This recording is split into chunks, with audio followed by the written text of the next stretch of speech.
Hi everyone, my name is Laura Voith. I'm an assistant professor at the Jack Joseph and Morton Mandel School of Applied Social Sciences. Today I want to tell you about a study that I conducted with my colleagues called Adverse Childhood Experiences, Trauma Symptoms, Mindfulness, and Intimate Partner Violence, Therapeutic Implications for Marginalized Men. This study examines the associations between adverse childhood experiences, trauma symptoms, and intimate partner violence perpetration and victimization during adulthood among marginalized men. Adverse childhood experiences, or ACEs, are potentially traumatic events that occur in childhood, such as experiencing violence, having a family member attempt or die by suicide, or experiencing parental divorce. These ACEs could potentially lead to a range of trauma symptoms, such as difficulties in concentrating and severe feelings of guilt and shame. Previous studies have found that men who perpetrate intimate partner violence, as well as men who are victimized by intimate partner violence, tend to have a higher number of ACEs and subsequent trauma symptoms. Our study tried to go a step farther from what previous studies examined. While previous studies mostly focus on how ACEs may lead to post-traumatic stress disorder, or PTSD, our study also looked at how ACEs may lead to other complex trauma symptoms that do not count as PTSD. We also wanted to see if there could be any protective factors. Previous studies found that mindfulness can buffer the negative effects of trauma, so our study examined if mindfulness can be a protective factor against perpetration or victimization of intimate partner violence. Lastly, we specifically focus on men of color, as Black, Indigenous, and multiracial women and men report the highest rates of intimate partner violence. A total of 67 men of color who were predominantly from low-income backgrounds participated in our study. Our study provided several interesting takeaways.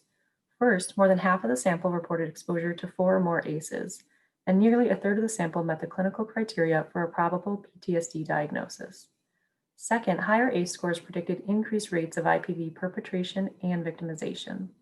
Third, PTSD symptoms and complex trauma symptoms were associated with both frequency and severity of intimate partner violence, perpetration, and victimization. Lastly, those who showed a higher level of mindfulness had lower frequency and less severity of psychological IPV perpetration and victimization. Taken together, our study provides evidence that the high degree of childhood adversity and subsequent trauma symptoms experienced by low-income men of color may have increased their risk for both IPV perpetration and victimization. These findings suggest the need for trauma-informed stepped care treatment resources to facilitate violence prevention more effectively. When resources are limited or stepped care is unavailable, we recommend providing trauma-focused treatment. We also recommend that batterer intervention programs and related programs screen for ACEs, including culturally relevant adversities such as systemic racism. This article can also be used as a resource for teaching about the long-lasting impact of traumatic experiences in early stages of life, particularly in the context of intergenerational transmission of violence. It would be great to have students consider how to incorporate the historical and cultural experiences of racial and ethnic minorities into the violence prevention field. This kind of work will be particularly important since the clinical needs of low-income men of color in batterer intervention programs are less likely to be met, which then may interfere with the efficacy of violence intervention efforts. We've made several suggestions where we think this article could advance both practice and education related to intimate partner violence.